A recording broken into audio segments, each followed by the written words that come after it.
Brainbox YouTube channel watchers, welcome back to another video. Today we're going to be talking about the Arri Alexa Mini, more specifically about audio on the Arri Alexa Mini. You see, when Arri designed the Alexa Mini, they did so with the idea of trying to make it as small and compact as possible, and they definitely succeeded in that point. But they left out a couple of things that the shooter might want to have in there, namely having good audio processing and recording capabilities in the camera body itself. If you've ever tried recording audio in the Alexa Mini, you'll know that it's kind of a pain. There's not a lot of good options out there. You only have one tiny little audio input port here. So it's this funny non-standard LEMO audio input right there, and it comes in at a very low line level input. So that's a lot of times when you'd hook up your shotgun mic or your lavalier mic, your levels are so low they're almost unusable. There was a couple of early solutions that people came out with to try to give yourself better audio recording on the Alexa Mini. One of the first ones that we had here at Brainbox was something like this. It's basically just two dumb XLR inputs. This is a wooden camera A-box. The two inputs would go in here. You would mount this somewhere on your camera body, and then you would output to the LEMO, the small LEMO connection here with this, and just plug it in. This is a non-powered amplifier. It didn't give you things like phantom power to your mics, and it didn't always work that well. You would always still get very, very low input levels on that audio. It's almost as if Arri was more focused on making the camera as small as possible, so they sacrificed room for things like having good audio quality processing boards in the camera itself. However, Arri didn't quite anticipate the success that the Alexa Mini was going to have.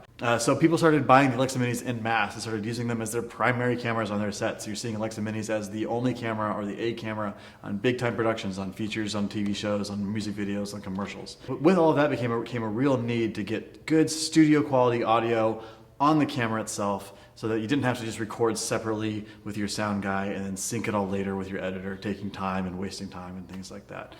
So a company called Beachtek is the first one out to market with a better quality professional preamplifier that gives you better audio capabilities on the Alexa itself. It's called we have one here, it's called the BeachTek DXA-Alexa. It comes in a box like this. When you open it up, it looks like this. You can definitely see that it's got a little bit of, it adds a little bit of heft to the camera, a little bit of weight. It weighs in at like 0.8 pounds, so not a lot.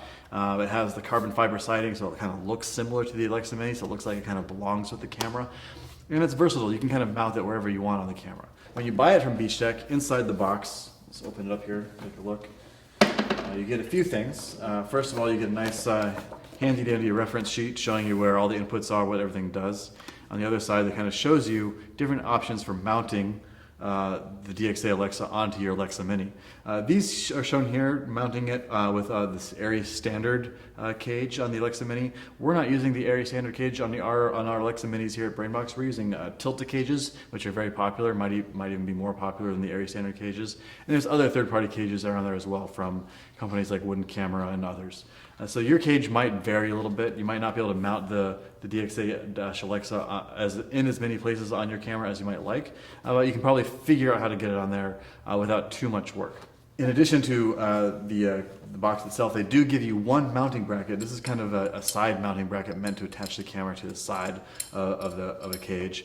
And there's also third-party brackets available that you can use for mounting it on rods that might be sticking out behind your camera if you want to have it in the back, as well as other positions. One thing to keep in mind, though, is that if you're using the Alexa Mini on a gimbal or a crane or like a Movi or something, or on a drone or things like that, and you're trying to put this on there as well, you might be kind of pushed for real estate, because the Alexa Mini itself, while very small, on a lot of gimbals, it kind of gets pretty close to the edges of the little gimbal enclosure. And so finding a place that you can mount this on there while still being able to run cables to it and power it, and also still having it remain balanced on your gimbal, I'm not going to say it's impossible, because I'm definitely going to add a little bit of setup time to those kinds of rigs. So let's talk a little bit about the actual inputs and outputs and capabilities of the DXA-Alexa itself. On the bottom, you have 3/4 20 mounting brackets for mounting it on the camera. I'll show you how those work later with our side mounting bracket.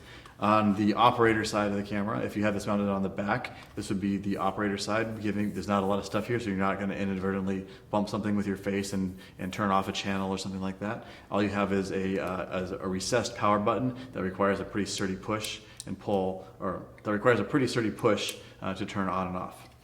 On the operator side of the camera, this is where you have kind of the meat and potatoes here. You have your two 3-pin XLR inputs for channel 1 and channel 2, and you have your 5-pin XLR output. This is the output that you use to run the audio into the camera. Your microphones go in here, and the audio that's going to the camera goes down in here. At the top, you also have a headphone jack for monitoring the audio that's going into the box itself, as well as a return jack. So that if your camera has a audio monitoring output, you can put it back in here, and then you can be monitoring the audio that as it's being recorded or mixed and processed by the camera body itself, as opposed to just monitoring directly as to what the box itself is seeing. It's kind of a cool little feature and definitely useful. So the line out is actually already pre-calibrated, as it says here. It says a plus 4 dB output that matches the line level input on the Alexa Mini. So going out from here into this should come in at the exact same level the camera is expecting. There shouldn't be any decibel changes or tweaks on the camera necessary at all to get a good solid audio level on the camera. One thing to mention about the DXA-Alexa is that it needs a power source. It doesn't have its own internal power source like some of the earlier BeachTek boxes. BeachTek, before the Alexa Mini came out, would often make audio boxes that it would attach to DSLRs like 5Ds and things like that. Those were powered by like 9-volt batteries, which is nice and convenient. And when you're using a camera like a DSLR, you don't really have a lot of stuff hanging off that camera where you can power it. But this amp is probably more powerful and therefore requires an external power source. We're going to be using this cable. This is the 2-pin to 2-pin LEMO. Our camera cage is nice that it has on our battery plate. It has several 2-pin LEMO output power options, so it's not a big deal. It's pretty easy for us to power it. It's just another cable that you've got to run. If you don't have a battery plate that has a 2-pin output, but you've got batteries that maybe have a D-tap out or other types of power outputs, you can probably get the right cable that you will need to power the DXA-Alexa. But do keep in mind, BeachTek doesn't give you any of those power cables in the box. You're going to need to source your own, either from them or from a third-party manufacturer. And actually, while we're on the topic of cables not in the box, that holds true with the audio cable as well. The 5-pin audio output cable that goes to either the LEMO for the Alexa Mini or that goes to whatever your camera's audio input would be, you'll need to get a 5-pin XLR to whatever your camera's input requires. None of those cables are included in the box, so you'll need to source those on your own if you don't have them already. So then on the very top of the DXA-Alexa, this is where your audio controls actually reside. So you can see I have level knobs for channels 1 and channels 2, and then also a volume control knob for my monitoring or my headphones. I also have a high and low gain switch for both of the channels. It can do both 40 dB or 60 dB gain for if you're recording audio at very, very low levels on a very, very quiet set. It's a very quiet, low noise preamplifier, so the audio that's being processed in here and sent to your camera is going to be very clean and pristine without any kind of like obnoxious hums that some cheaper amplifiers would have. You also have phantom power on here, which is very useful that old devices like the A-Box did not have. The phantom power will send power from the audio box into the microphone, into like if you have a shotgun mic or a boom mic that does not have a internal battery source or a battery. The phantom power can go to that and power the microphone itself, so you can get a good solid signal coming into the box. And you can enable or disable the phantom power easily with these switches right here.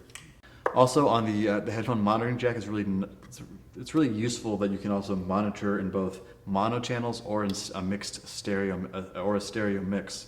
So you can also that means you can basically be recording either 2 separate mono channels or mixing them into stereo just with a switch of a button here. So let's see how it performs on the camera. To start, I'm going to go ahead and plug in our older first generation wooden camera A-Box.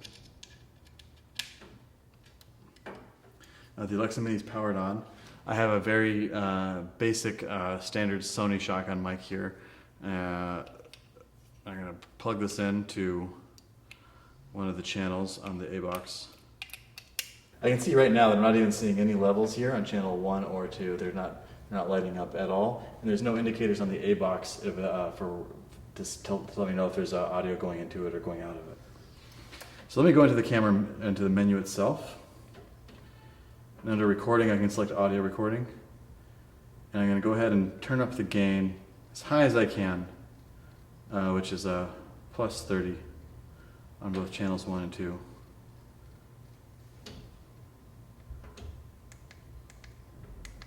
And yeah, I'm still not seeing any levels. No, that's probably because this mic is a phantom powered mic, and the A-Box isn't putting out any phantom power. So if I was a run and gun ENG kind of camera operator and I was on set and I wasn't aware of the limitations of the audio or the A-Box or the audio on the Alexa Mini, that would have been pretty frustrating. Okay, so let's try a different kind of microphone. I have here a Sennheiser G3 lav mic that doesn't require phantom power. And I just want to see what kind of levels I can easily get. Yeah, there actually is a level there. You can see a level, a green level going up and down on the channel 1 right there next to on the viewfinder.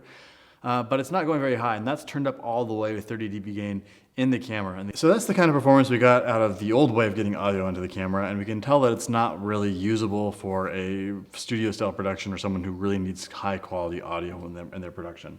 And it's also very limiting to the types of microphones you can attach to the camera. So we're gonna go ahead and attach the DXA-Alexa to the camera. We've already got the mounting bracket installed here on the side. I'm just gonna drop this in here. And there's 2 thumb screws on the bottom, and they find their mounting holes pretty easily. I've got my my power cable here. I'm going to plug that in here on the back. And this is going to go into the 2-pin output on the top of the battery plate. So now it's got power. Now I just need to hook up the audio itself. So this is a third-party 5-pin to Alexa audio cable. Plug this in as well. I'll just show the back of the camera really quick. So I've plugged this into the front, and now this is going to go into the 5-pin output on the back. And so now I'm going to take my very standard, very basic, no featured, phantom power required Sony shotgun mic, and plug this into one of the channels on the audio adapter. Plug it in there. Plug this in here. So I went ahead, so I plugged that into input channel 2. Let me rotate the camera so you can see the top here. And now if I go ahead and turn on the phantom power for input 2. Oh, might help if I turn the unit on itself. So let me first go ahead and turn on the power to the unit. Push it in all the way, the button stays recessed, it lights up green so you know that it's on. And then also you have LEDs on the top on the channel selectors. So you can see that on channel 2, when I go to phantom power on, I get an indicator LED there letting me know that it's getting power.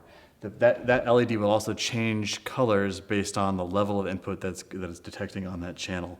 So green means it's in a good range, yellow means it's getting close to warning, and red means that it's clipping over and that it might be too hot. I can go ahead and adjust the levels here. These are nice, smooth, solid knobs. Get them to where they sound good. And now just to show you the levels coming in nice and solidly on the camera itself. The camera dB is set at 0 dB with no amplification going on in the camera, giving you the best quality audio. And the output from the DXA-Alexa should be line matched to the correct input levels on the camera. So let's just go take a look at the menu here and see how it comes across.